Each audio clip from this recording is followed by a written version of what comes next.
All right, so switching on the different topics, let's talk about the 1 Million Cup Tour. Let's do it. So, for the people who never heard of the 1 Million Cups, what is it? And on top of that, why did you decide to take the GDI group on the road to present there? Yeah, so 1 Million Cups is a program offered by the Ewing Kauffman Foundation based out of Kansas City, Missouri. And Mr. Kauffman, who is now passed away, wanted to make sure that entrepreneurs and business owners who are from underserved communities have access to the relationships and the resources that they need in order for their ideas to come to life. So that's what 1 Million Cups is. If you don't know about 1 Million Cups, you need to go and get involved in 1 Million Cups. But I first heard about 1 Million Cups, I think it was maybe 2017. And at the time, I was living in Warner Robins, Georgia, and I didn't have an idea that I felt like was worth going and presenting. And so it basically went out of my mind. I didn't think about it anymore. And then a couple of months ago, back in October of 2025, I had an idea on how I could get more guests on our podcast. And so the idea was I was going to identify people who are hosting events in the Atlanta area, but they had to meet certain criteria. So they had to either be a speaker, author, trainer, someone who was our target audience, because the podcast was a lead generation tool. And so by inviting them to be a guest on the podcast, we get to have a candid conversation. And through that candid conversation, I can now start to have conversations about where they are in their business, what their pains and their challenges are, and then offer to be the solution to that pain and their problem. So I found a lady named Karen Rands, and I'm going to drop her name because Karen has been super cool. So I found a lady named Karen Rands. She was hosting an event up in Midtown, and she was giving her book away for free. And I'm going to give her some love right now because she deserves some love. So she's all about being an angel investor. All right. So her name is Karen Rands. Her first book is Inside Secrets to Angel Investing, Step-by-Step Strategies to Leverage Private Equity Investment for Passive Wealth Creation. And then her second book, her most recent book, is Inside Secrets to Crowdfund Investing. Follow Jane's journey, see how a new generation builds wealth with purpose, passion, and profit. So go get the books. So we went to her event up in Midtown, and the event was pretty cool, right? So there was a little food, there was some adult beverages, they had some wine, so I was in heaven. So we went, the event was pretty cool, the atmosphere, everything was good, and she was talking about information that I was interested in, which is raising money. And so she then came, I asked her to be on our podcast. She came to be on our podcast. You were here when she came through. And when she came through, we had a great conversation. And at the end of the conversation, she said that she was hosting another event here in Fayetteville, Georgia, which is maybe 30 minutes away. So I was like, you know what? Sure, we'll come and support you at your event. When we got to that event, that's when the executive director of the Launch Fayette, which is an innovation center in Fayetteville, he got up and started talking about the facility that we were in, and they hosted 1 Million Cups. And so I was like, 1 Million Cups, that looks very familiar to me, but I couldn't remember everything. So I went real quick, sitting there, Bianca's next to me. I pull up 1 Million Cups on Google, and I'm like, man, they actually allow you to come in and present. I was like, whoa, this is the spot, or this is the organization or the program from several years ago.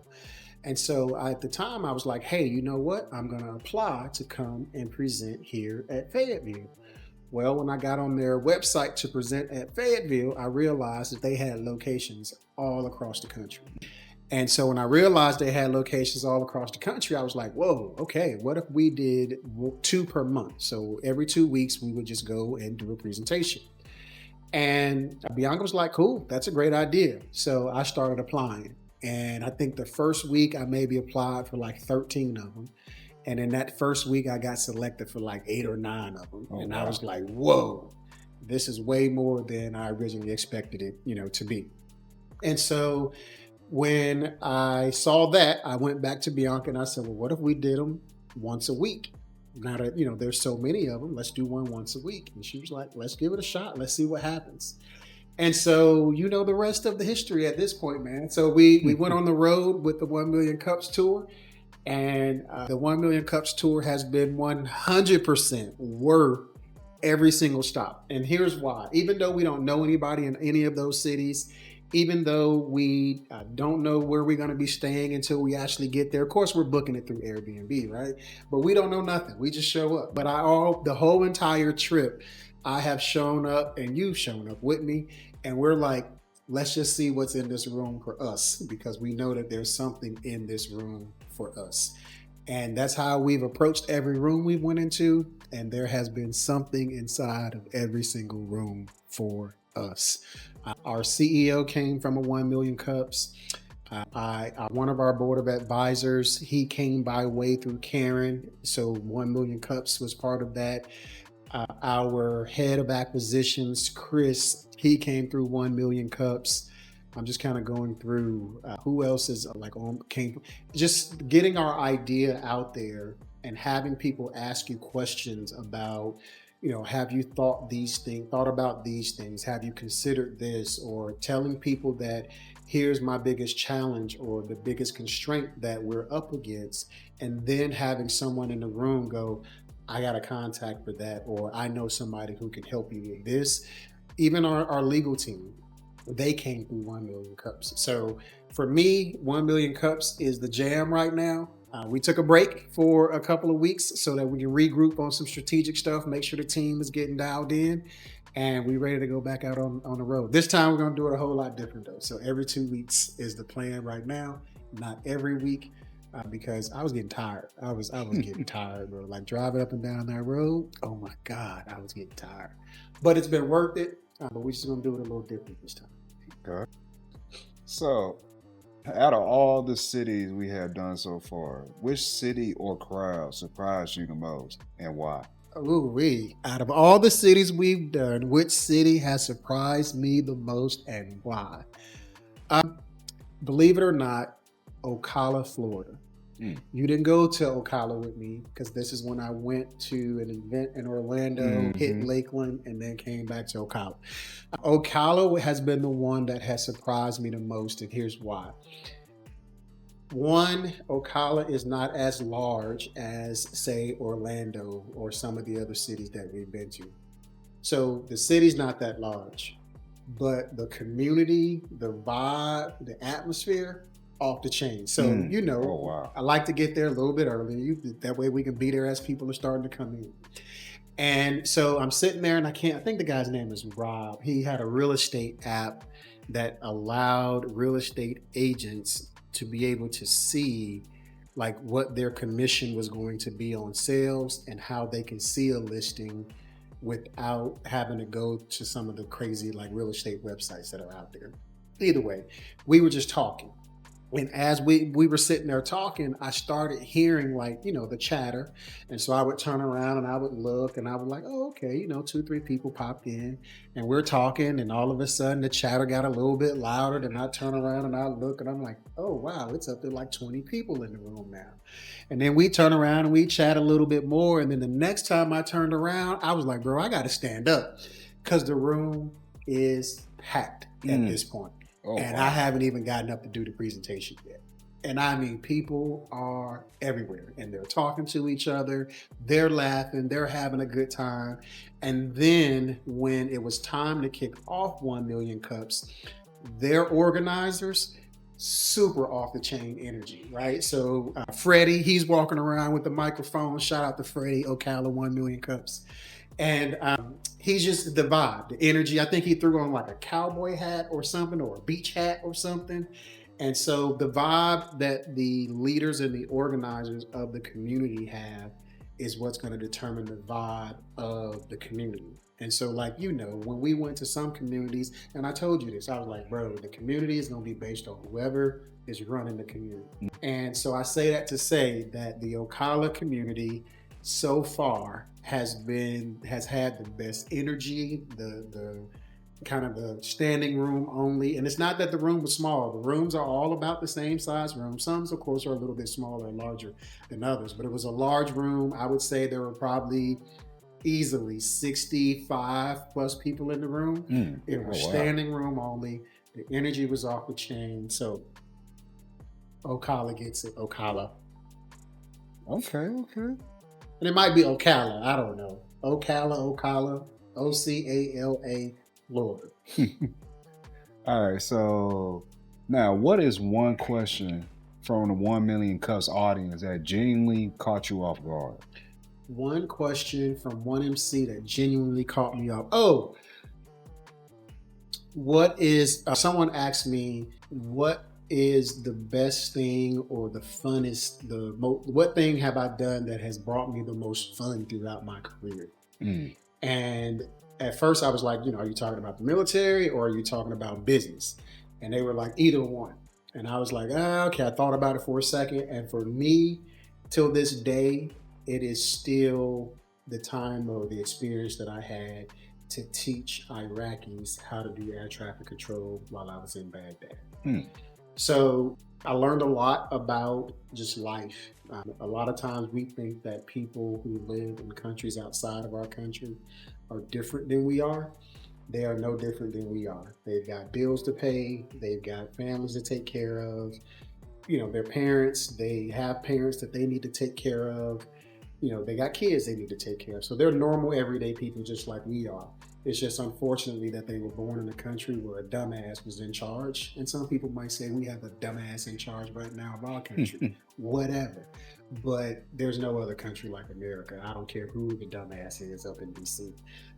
But that's probably the greatest lesson, or greatest question that I was asked, and that's the answer is being able to teach Iraqis how to do air traffic control. They didn't understand English super well, but they were willing to learn. There were a lot of rules, but they were willing to learn. And I learned a lot. We broke bread literally. So naan, that's when I first started learning about naan, pita bread, taking the meat and the vegetables and putting it in this little bread that is cooked on like this iron kind of rock thing, but it was charred. It was delicious, and I wish I could have some right now. So yeah, that's probably the best question, and that's my answer to the question. Okay.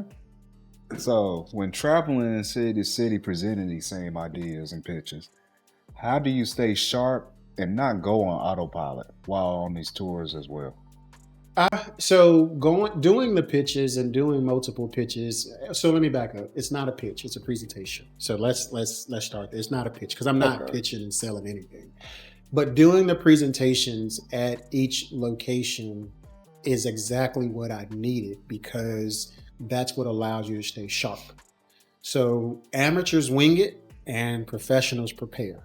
And so each time I had a chance to do the presentation, if you look at the word presentation, P-R-E, prepare, P-R-E, it's those who prepare before doing their presentation. Those are going to be the people that are going to win. So that's how you stay sharp.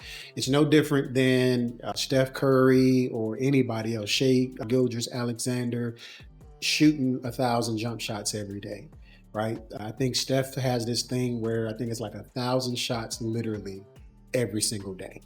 And then I think, if I'm not mistaken, before he ends every single practice, it's like he has to hit 10 free throws in a row before he can, end practice. And they do that. That's how you become the greatest of all times. That's how you become a legend. That's how you become the best in your field, your craft, and your industry is through the preparation, the practice, the always honing in on your skills. And so that's part of what I was telling you about the experience I had in the military. Everything was about training. Everything was about preparing. Everything was always about staying sharp so that you can be the best that you need to be whenever it's time for you to go and do your job. I know, and I love the part about, without becoming, I think it said a robot, right? That's what it said, without becoming a robot or something. I said without going on autopilot. Without going on autopilot. Same thing, robot, autopilot. It's okay to go on autopilot at moments because that means it's repetition, right? It's a habit, it's your routine, it's your system. So it's okay to go on autopilot when we are in those environments. So, like when I pick you up before we hit the road, well, probably the day before I pick you up because I'm getting the rental car, Mm-hmm. the autopilot mode has to kick in, because the reason why it has to kick in is because there's so many things that we have to pay attention to along the way to make sure, number one, me and you make it back home safe. Mm-hmm. Right. So from the time I pick up the rental car, I immediately go into, let's walk around this rental car, make sure the tires are good, you know what I'm saying, make sure there's no noises. Mm-hmm. So the mindset has to be, I'm in mission mode right now. I'm focused, I'm locked in. Let me make sure that this tool, which is this car, because that's all it is capable of achieving the goal that I need it to achieve, which is to get us to where we need to get to and back home. So I immediately go into mission mode, right? And so I wouldn't call it, autopilot. I call it mission mode. And so, getting us leaving at a specific time allows us to arrive at a specific time, so we can keep our routine, keep our habits, so that when it's time for me to go in and do the presentation the next morning, everything is the best that it can possibly be, because we went into that same routine, habit, and system every single time. And that's what most people don't realize is you have to create systems, habits, and routines for yourself. That's what allows you to show up at your best version. That's what allows you to grow, and that's what allows you to get results. Okay. So, what's the most honest feedback someone in one of these communities gave you that you needed to hear? The most honest feedback that someone gave me that I really needed to hear.